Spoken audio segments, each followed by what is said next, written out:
Yo, what's happening people? So today I'm going to go through some basic mobility / flexibility stuff with you, and the reason I'm going to do that is because I feel like a lot of my viewers are probably in a similar boat to me, in the sense that we've overlooked this shit for a long time, always looking at stretching and foam rolling as stuff that just people who take it seriously do.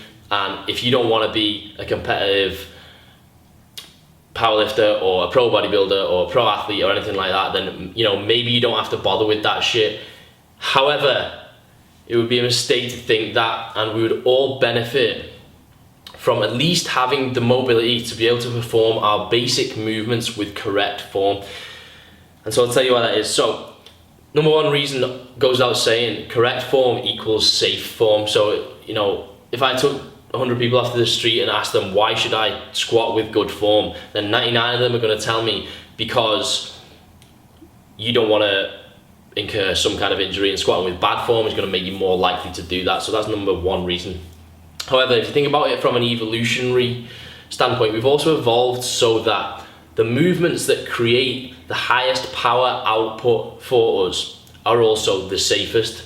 So think about that for a second. And what that means is, essentially, squatting, deadlifting, anything with correct form is not just the safest, but it's also the most powerful, i.e. gives you the best chance of lifting more.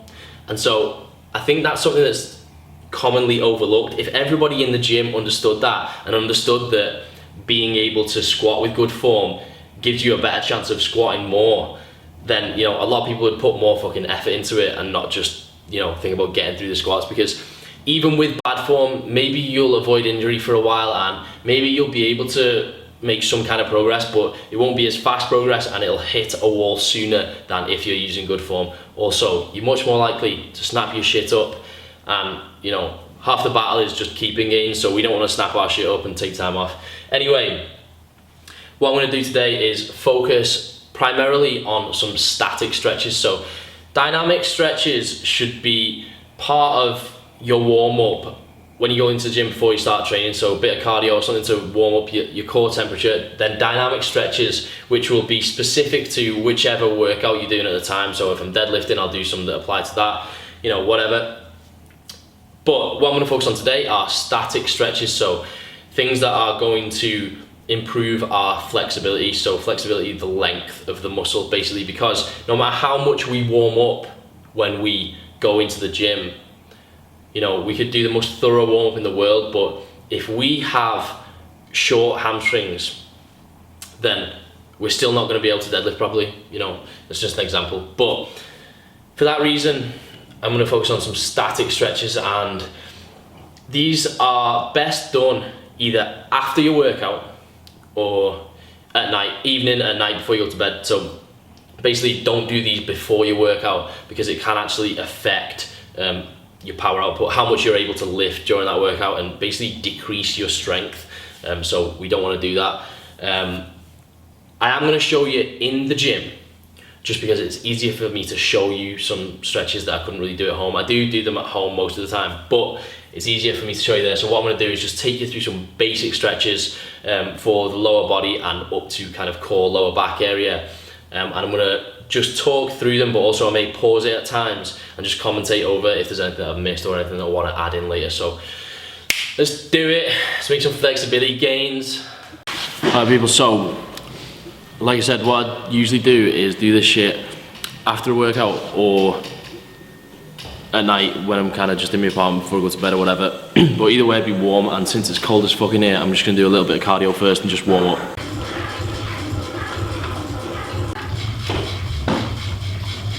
Boom. Alright, so first rule, take your pants off. What? Oh, Alright, if you got shorts on. So what I'm going to do basically is just start from the bottom and work up. So I'm going to get a close up on my Bambi calves now. You need to be close. I'm going to do 2 calf stretches. So every single stretch, what I would usually do is hold it for at least 30 seconds. And then repeat it about 3 times for each side, but I'm not going to do that here, or the video will be like, let's see, forever. But show you 2 different calf ones to begin with. So first one's pretty standard. Alright, nothing extravagant here, just straightening out the leg, pushing down into a kind of exaggerated dorsiflexion, so you'll feel that in the gastrocnemius, so about halfway up the calf or to the upper end of the lower leg. Switch over as usual, and each time you do these 30-second repetitions, you'll find that you can just sink into it a little bit more and get a bit more of a better stretch each time. Alright, so I'm about to talk to you briefly about how ankle mobility affects your squat.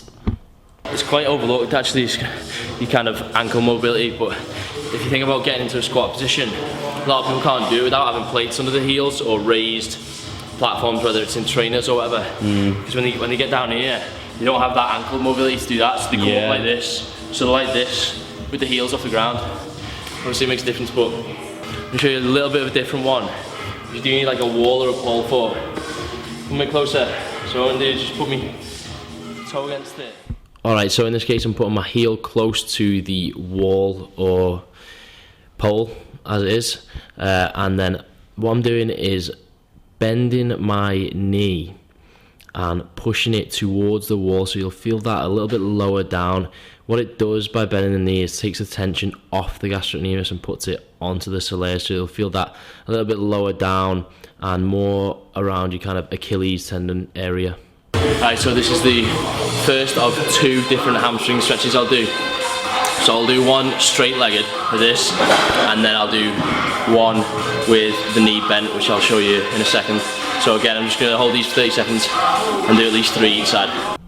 Okay, so back there when I said I was going to include 2 hamstring stretches, that was actually a complete lie. I'm going to include 4 because there was just a couple I wanted to include for good measure. So first one, just on one knee with the other leg extended in front of us, foot flexed, and if you're anything like me, you'll feel that really start to tighten up on your hamstrings straight away. But if you need a bit of an extra stretch, then you can just tilt your torso forward a touch and apply a bit of pressure on top of the quad, and you'll feel that really stretch out the hamstring. So again, just one at a time, 30 seconds each time, and repeat for 3-ish reps. After that, I just wanted to put this one in. I don't really know the name of it, but I basically just put my foot up on something and lean into it, and I use it to just feel where my tightnesses lie. So see how I'm twisting my body around here? You can just detect here whether it's your adductors, whether it's your hamstrings, whether it's your IT band, or in most cases a combination of all of the above. This is basically, I think this is called the lunge or something. So pretty similar setup, but instead of having my leg extended out in front of me, I'm going to bend my knee and then just sink into it, try and get your posture up right. And I'll feel it come on the side. Feel it right here, just right on the top part of my ham, again, where it ties into my glute. And if you think about it, if you look at me from straight on, this side of my body is basically in or very close to a squat position. Obviously my feet would be a little bit around, like further to the side, but I'm emulating the squat position with this leg almost, and so that's just going to help me with butt wink, because it's the ham tie in there that goes to the side. When that's tight, when you squat down, watch my ass go around.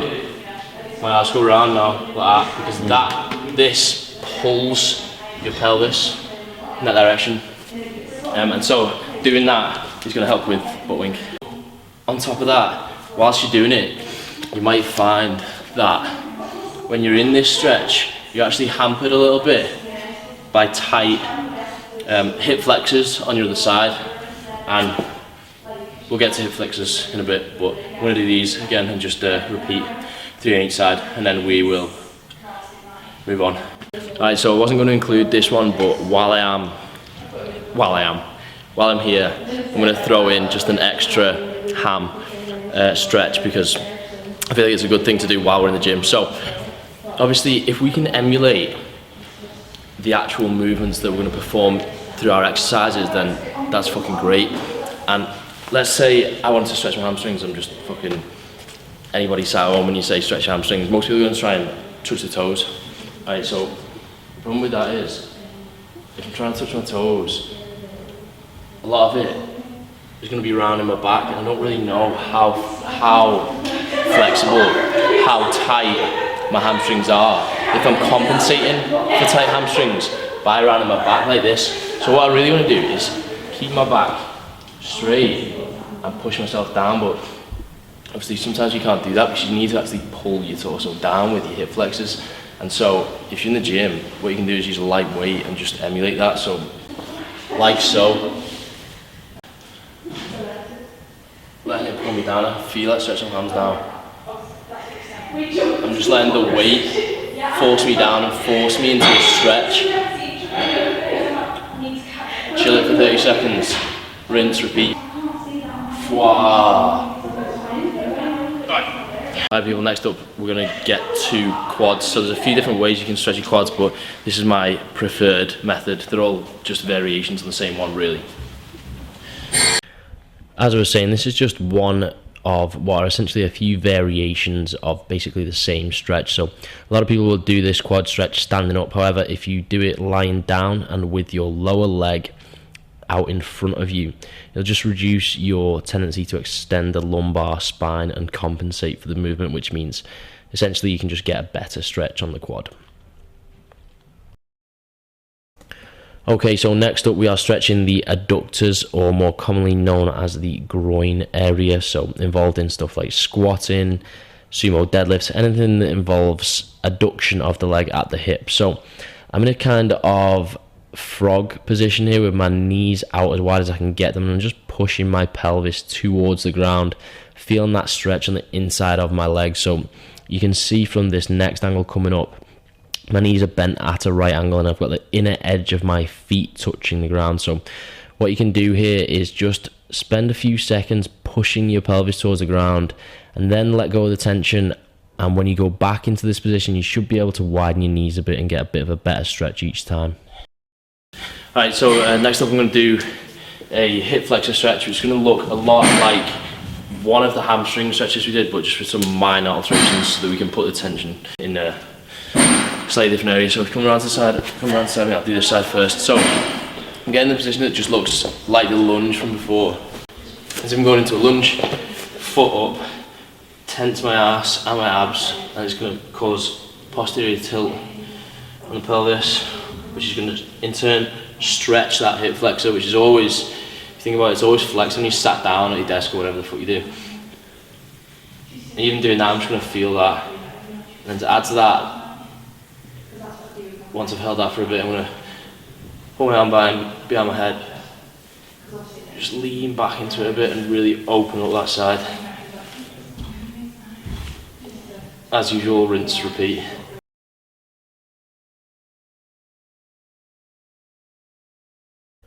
Okay, next up we're stretching the glutes, and I'm going to start off with my right glute. So I'm bringing that knee right up, bending my leg as much as I can, and I'm bringing that quite close into my chest and putting it across to the left side of my body. So leaning down here on my elbows just brings my chest closer to my knee and just creates a greater stretch on the glute.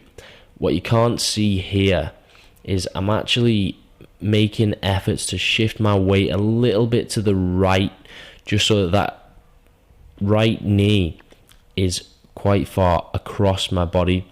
And so I'm not just stretching backwards, I'm also stretching across to the side, and you're getting a really good stretch on that glute. So what you can actually do to take this a little bit further, if you can, is tuck your elbow under the opposing knee, rest your head on it like that, and you'll feel that deep stretch. And this is legit, I stand by this stretch. It's been so good for me over the past year or two, so by all means try this one out. If you take anything from this video, I would try this one. So again, this is just showing you it from a little bit of a different angle because it can be difficult to get the hang of it, but once you're used to it, it will pay dividends.